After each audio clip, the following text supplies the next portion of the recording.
você está assistindo aqui pela TV Galega Imagem da Cidade, Mesa de Bar, programa que tem hoje a participação do Norberto Mendes, que foi também apresentador dessa emissora.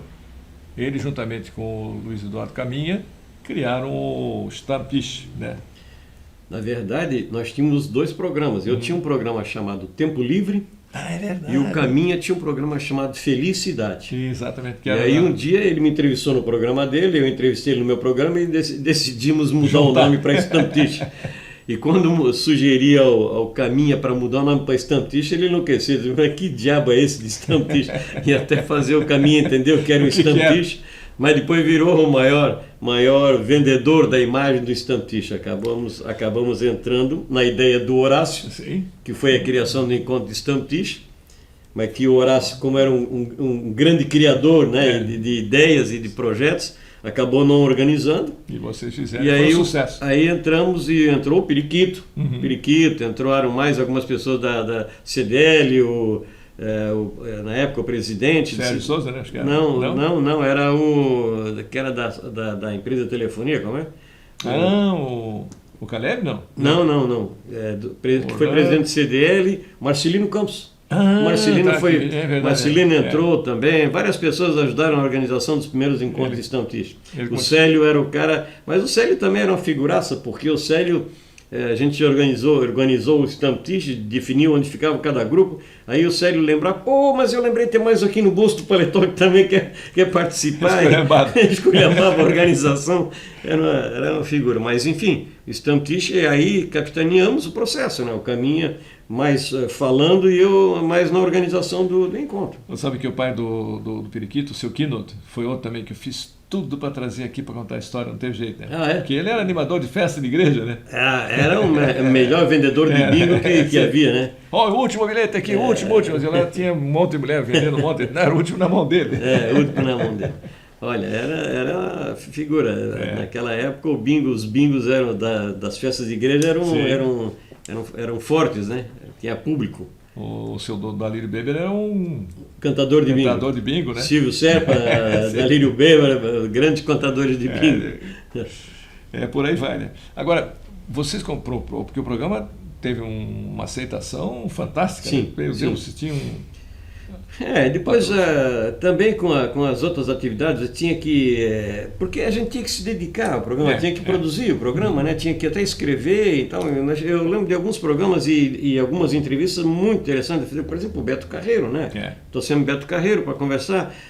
Criamos vários programas, nunca esqueço de um que nós fizemos ali da região do Biergarten, da área histórica, em que eu coloquei a minha filha sentada numa cadeira, fazendo de conta que era Edith Gertner, aí balançamos o fantasma da Edith e assim, enfim, dava um pouco de trabalho realmente. Mas tivemos que gradativamente desistir da ideia, porque além disso, o problema de patrocínio, né? É evidente que um programa também precisa ter patrocinador. Aqui a gente, primeiro, não valoriza as coisas locais. Sim. Né? Segundo, não tem a noção que tem o americano, né? Sim. Por isso acabou que vem o americano que abre um negócio e fecha os daqui. Acaba com os daqui. Mas a TV Galega foi um case, né? A TV Galega é a nossa cervejaria também. Nós fomos um grande sucesso de audiência e um fracasso financeiro. Sim, né? Sim. Porque o pessoal prefere, não, bota na RBS, né? Bota aqui, os de fora sempre tem. Chegou a ter um cara que apareceu aqui, um malandro, que pegou dinheiro adiantado, né? Da Ceval, da Karsten e da Porto Belo. 6 de uma, 4 do outro, 6 do outro. Sim. Contratou aqui o Marcelo Nis, que era nosso câmera aqui, para filmar tal, que era um programa que estava fazendo para a TV Cultura de São Paulo, então pagaram tudo adiantado. Estão esperando até hoje para passar o programa. E a gente nem fazendo antes tal, né? Aquele retrato de Blumenau, que você participou, também fizesse lá o cônsul, né? Sei lá, é verdade. Ministro. É tudo gente nossa aqui, fica um troço bem feito, não teve jeito de a gente conseguir vender aqui. Infelizmente é isso. Nós enfrentamos essa situação agora, por exemplo, na Festa Itália. Você tem dificuldade para conseguir patrocínio. A Terezinha Raima com o Festival de Teatro Infantil, que é um troço, todo mundo patrocina com dinheiro do governo. Então, tem um grande patrocinador na região que patrocina. Tem uma época que patrocinava clube de futebol no Brasil inteiro, mas nada, nem um tostão dele, tudo dinheiro do imposto, né? Então, o que aconteceu na Festa Itália agora, tem uma dificuldade enorme para conseguir apoios. Patrocínio de porte, nenhum, absolutamente nenhum. O maior patrocínio que nós conseguimos na Festa Itália foi de 25 mil de uma empresa de fora de Blumenau que faz o processo de dupla cidadania, né? E que realmente parece que valeu a pena. Mas claro. Fora isso, cotas de apoio, CDE... A propaganda é alma do negócio, né? A propaganda é alma do negócio, mas para nós o pessoal... Aí parece que tem assim, parece que um pouco uma questão de inveja. Né? Eu não vou dar meu dinheiro para o Beto Médio ficar rico, aí o Pimpão ficar rico com o meu dinheiro. Tem uma visão equivocada. Você sabe, Pimpão, que eu sempre cito isso em algumas palestras que eu faço como um exemplo. Você lembra, por exemplo, que você trabalhava na Hering nessa época, eu acho. Quem vem para cá ensinar um pouco de marketing, de investimento e propaganda foi o Beto Carreiro, foi o Sérgio, né? Quando trouxe aí, ele tinha aqueles créditos todos lá, começou, na época até a propaganda que ele fazia do parque dele, a propaganda meio enganosa, porque não tinha aquilo tudo, né? Era ele e o Chicote só. Mas ele criou, né? Mas criou. Aí você vê, tanto é que está lá. E ele queria fazer isso em Blumenau, né? Sim, imagine se tivesse feito ali na Itupava Central, o que seria hoje Itupava Central, que seria Blumenau. Mas, não, esse é um nego sem vergonha, malandro, não sei o quê. E aí ele criou... Picareta. Ele conseguiu, com aquela agência dele, fazer propaganda das nossas grandes empresas. Eu tenho a impressão que foi a primeira vez que as nossas empresas, porque elas entendiam, me parece isso, elas entendiam que só a qualidade do produto era marketing suficiente, né? Sim. Mas hoje nós entendemos que não há nada sem propaganda, né? Não tem como fazer. Você pode ter o melhor produto do mundo, mas se não alardear ele, não vai vender.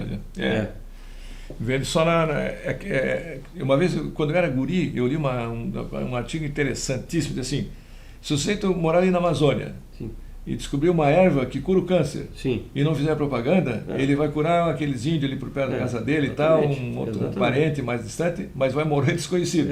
Se ele não inventar o remédio, mas fizer a propaganda, vem gente do mundo inteiro para se tratar com ele. Eu acho que o caso do Beto foi exatamente isso. O Beto foi muito competente, o Beto Carreiro foi muito competente nisso, Sérgio. Porque ele começou a propagandear em função dos créditos que ele tinha, tanto na Globo quanto lá no programa do Gugu, começou a falar do parque dele, falando do parque que nem tinha aquela estrutura toda ainda. O produto não era tudo aquilo, mas foi construindo gradativamente. E a divulgação é que ajudou. Se ele tivesse feito aqui, imagina, porque Blumenau tem um nome forte. Nós aqui não valorizamos. O nome de Blumenau é muito forte, forte. Ele, fazendo na Penha, ele teve que patrocinar uma escola de samba no Carnaval Carioca, para vender a penha. Exatamente. E hoje, olha, tá surgindo um novo parque enorme lá, né? Está surgindo um novo parque perto do dele. É isso aí. Mas o pessoal aqui não valorizou. Nós perdemos algumas oportunidades assim. Um outro caso que eu cito com frequência é o caso do Museu do Automóvel em Gramado. Sim. Que os carros são todos daqui, né? O Chico Filho quis fazer aqui, mas deram para ele ali um lugar onde primeiro pega enchente. Quando começa a subir o rio, a água do rio, tem que tirar os carros, né? Não dá. Ele vou lá para Gramado. Hoje o Blumenauense vai lá para ver os carros no Museu do Automóvel. Aqui. Exatamente. Mesma coisa com os caminhões. Não é coisa. É isso aí. Infelizmente é assim. Mas no turismo você enfrentou essa... Eu entrei no turismo, então... Porque o Oktoberfest foi uma coisa que deu certo, né? Me convidou e eu acreditava no turismo, porque, repito, eu trabalhei... No dia que o Green Hotel foi inaugurado, em 62, eu tinha 11 anos, estava trabalhando lá. E aprendi a acreditar no turismo pelo Rogochin também, né? E sempre acreditei, continuo achando, não, tenho certeza que é a maior atividade econômica. É uma indústria em chaminé. A Espanha viveu praticamente isso. Acabei fazendo uma pós-graduação depois em turismo e comecei a me envolver mais intensamente. Na época, quando eu entrei, foi aquilo que eu contei. Horácio, olha, agora tem um carregador de mala aí querendo ser secretário de turismo. E acho que a gente conseguiu fazer um bom trabalho. Mas a gente ainda enfrenta algumas coisas. É muito comum um prefeito dizer que turismo é importante, mas efetivamente apoiar é outra coisa. Esse é um problema de quase todo o Brasil. O Cláudio Bing deu sorte que ele tinha um cunhado dele que era diretor da Brahma. Né? Aí ele tirou, acho que era Antártida, botou na Brahma, mas a Brahma fez uma senhora propaganda da Oktoberfest que veio aqui, aquela invasão de gente aqui. Exatamente. Então houve realmente, a festa deslanchou de forma extraordinária. Até na época houveram reclamações. Sim, vinha uma horda, né? Vinha uma horda, né? Eram arregimentados na Praça da Sé, lá nos ônibus. Sabe o que é que eu acho que o foco da publicidade que não foi o certo. Sim, era assim, aparecia o centro imitando o Sarney, imitando o Papa. E também, vamos todos lá para Blumenau tomar chopp. Isso não é uma chamada para a família, sim, é uma chamada para o rapaz. Festa de bêbado. Festa de bêbado. Aliás, eu lembro bem disso. O Horácio, o João Kleber, o Faustão aparecendo, vamos para a festa dos bebum lá em Blumenau. Esse foi um dos equívocos que se cometeu durante a festa. E o outro, na verdade, não houve. A Oktoberfest vinha sendo pensada há muito tempo, mas ela criou, ela foi extraordinária, porque criou um produto catarinense chamado Festa de Santa Catarina. Sim. Né? Muitas outras festas eles começaram a imitar, né? E até hoje Marreco, a gente continua vendendo bem essa imagem. Mas, por outro lado, ela criou um outro problema que era da sazonalidade, porque nós tínhamos movimento hoteleiro forte em janeiro, fevereiro e julho, épocas de férias escolares. Virou tudo para outubro, né? E aí precisa se investir nisso ainda. Hoje estão havendo investimento, estou satisfeito, tem visto aí a prefeitura, o prefeito bem interessado nisso. Páscoa, e o Marcelo Groy também, na Páscoa, no Natal, enfim. O Natal foi outro, né?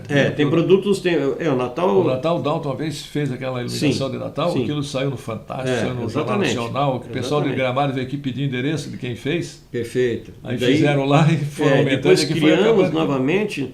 No governo, então, do João, recomeçou, no governo do João Paulo, recomeçou, então, o Natal, e aí nós fizemos, na Vila Germânica, eu fiz, quando estava na Vila Germânica, nós começamos a fazer, depois na Praça da Prefeitura, eu lembro bem de um ano desse, que inclusive eu botei a macuca com luzes para funcionar e tal, e aí deslanchou o Natal, hoje é um bom produto, mas eu acho que ele tem que ser esparramado para fora da Proeb, para fora da Vila Germânica, né? A cidade, né? A própria Oktoberfest podia se expandir para os clubes de cacetiro, né? Você tentou uma vez, né? Mas sem publicidade, tem que ter muita propaganda. Vai ser propaganda. Eu acho que na Vila Germânica, hoje, a solução é essa, porque com alimentação... Aliás, eu tenho ouvido dizer que o Marcelo vai abrir a cerca, né? Vai abrir a cerca. Eu acho que ela tem que ser esparramada. A cidade tem que voltar a ter o clima de Oktoberfest durante todo o período, como tinha no começo. Os comerciantes da Rua 15 vendiam chopp. Eu não sei se você lembra quando eu estava na Fundação de Cultura, que eu fiz o Festival de Jazz. Sim. Eu pegava eu contratava o pessoal para vir tocar aqui no Carlos Gomes, mas tinha que tocar num barzinho na Ponta Aguda, na Garcia, na Velha e tal. Aquilo estava começando a criar um clima na cidade. Né? Tá certo. Bom, nós vamos fazer uma pausa para tomar mais um gole do nosso vinho. Perfeito. Sua saúde, né? Aos nossos comerciais, e já a gente volta com o quarto e último bloco do nosso Mesa de Bar de hoje, que tem a participação do Norberto Médio.